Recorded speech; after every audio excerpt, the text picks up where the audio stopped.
السلام علیکم ناظرین، اب تک کی اہم اور سنسنی خیز خبر کے ساتھ میں ہوں حوریہ شیخ۔ ناظرین، کوئٹہ میں غیر قانونی طور پر کچھ اسکولوں کا پتہ چلایا ہے اور ان کو سیل کیا گیا ہے۔ جی ہاں، کوئٹہ میں مقامی حکام نے بلوچستان کے صوبائی دارالحکومت میں ایرانی فنڈنگ سے اور غیر قانونی طور پر چلنے والے 6 اسکول سیل کر دیے ہیں۔ خبر کے مطابق یہ اسکولز متعلقہ محکمے سے منظوری لیے بغیر قائم کیے گئے تھے اور یہاں طالب علموں کو ایرانی نصاب پڑھایا جا رہا تھا۔ خیال رہے کہ پاکستان کا کوئی تعلیمی بورڈ ایرانی نصاب کو تسلیم نہیں کرتا، جس کے نتیجے میں ان اسکولوں میں پڑھنے والے طلبہ کو مزید تعلیم کے لیے ایران جانا پڑتا تھا۔ یعنی دوسرے لفظوں میں یہ کہا جائے کہ بچوں کی ابتدائی تعلیم پاکستان میں ایرانی نصاب پر ایرانی اساتذہ کرتے تھے اور ان کی ابتدائی تعلیم کے بعد انہیں ایران میں اعلیٰ تعلیم کے لیے بھیج دیا جاتا تھا، جبکہ بچوں کا تعلق پاکستان کی ہزارہ کمیونٹی سے مانا جاتا ہے۔ ناظرین، مزید بتاتے چلیں کہ کوئٹہ کے ایک سینئر انتظامی عہدیدار محمد زہیب الحق نے کہا ہے کہ ہم نے مکمل تحقیقات کر کے 6 اسکولوں کو سیل کر دیا ہے۔ یہ اسکولز کرانی روڈ اور ہزارہ ٹاؤن کے علاقوں میں قائم تھے۔ ہزارہ ٹاؤن شیعہ آبادی کا علاقہ مانا جاتا ہے۔ ناظرین، انہوں نے مزید بتایا کہ 4 مزید اسکولوں کی نشاندہی ہوئی ہے اور ان کے خلاف انکوائری بھی جاری ہے۔ تحقیقات میں یہ انکشاف سامنے آیا ہے کہ اسکولوں کو ایرانی انتظامیہ اور ایرانی اساتذہ چلا رہے تھے، مگر ایرانی انتظامیہ اور ایرانی اساتذہ کا حکومت کے ساتھ کوئی معاہدہ، تعلق اور کوئی رابطہ نہ تھا، اور وہ کس قانون کے تحت یہ اسکول ایرانی فنڈنگ سے چلا رہے تھے، اس پر بھی ابھی تحقیقات جاری ہیں۔ عہدیداران نے مزید بتایا کہ یہ اسکولز 1991 میں صوبائی محکمہ تعلیم اور اسکول انتظامیہ کے درمیان طے ہونے والے مفاہمتی یادداشت کے تحت قائم کیے گئے تھے۔ ناظرین، اسکول انتظامیہ نے 30 برسوں سے مفاہمتی یادداشت کی تجدید نہیں کرائی تھی اور نہ ہی اس سلسلے میں محکمہ تعلیم کے متعلقہ افسران نے اپنی ذمہ داری پوری کی تھی۔ ہم آپ کو مزید بتائیں گے کہ بلوچستان ایجوکیشن فاؤنڈیشن کے ڈائریکٹر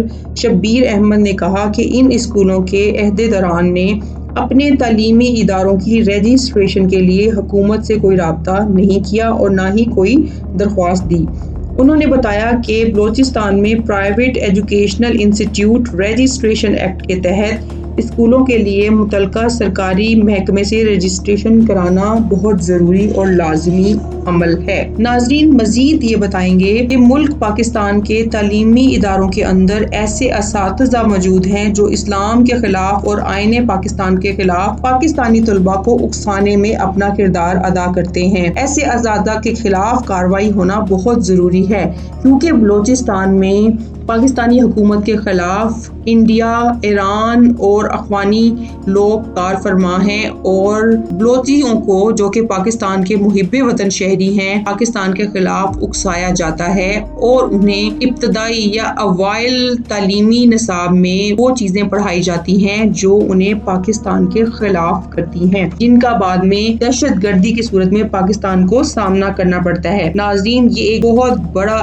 نقصان ہے جس کا سامنا پاکستان کو پچھلے کئی دہائیوں سے ہے۔ ایک بات اور قابل ذکر اور قابل فکر ہے کہ کوئٹہ میں ایک عرصے سے پاکستان اور اسلام مخالف لٹریچر پڑھایا جاتا ہے، جو صوبائی وزارت تعلیم کی ناکامی اور نااہلی کا ایک منہ بولتا ثبوت ہے۔ اس پر ہمارے وزیر تعلیم بلوچستان سردار یار محمد کو فی الفور مستعفی ہونا چاہیے یا انہیں اصلاحات لانی چاہیے کوئٹہ کے اور بلوچستان کے تعلیمی نظام میں۔ ناظرین، جہاں پر ایک اور بات کا ذکر کریں کہ بلوچستان میں بہت پسماندہ نظام تعلیم کے تحت نصاب پڑھایا جاتا ہے، وہاں بہت زیادہ غربت ہے اور بہت سارے لوگ تو تعلیمی اداروں میں داخل ہی نہیں ہو سکتے، جبکہ کوئٹہ میں اسلام دشمن عناصر پاکستان کے خلاف ایسا لٹریچر شائع کر رہے ہیں اور ایسا لٹریچر پھیلا رہے ہیں اور ان کی ایسی ٹریننگ کر رہے ہیں جہاں سے علیحدگی پسند گروپ ابھر کر سامنے آ رہے ہیں۔ ناظرین، ہم حکومت کی اس بات پہ توجہ دلانا لازمی سمجھیں گے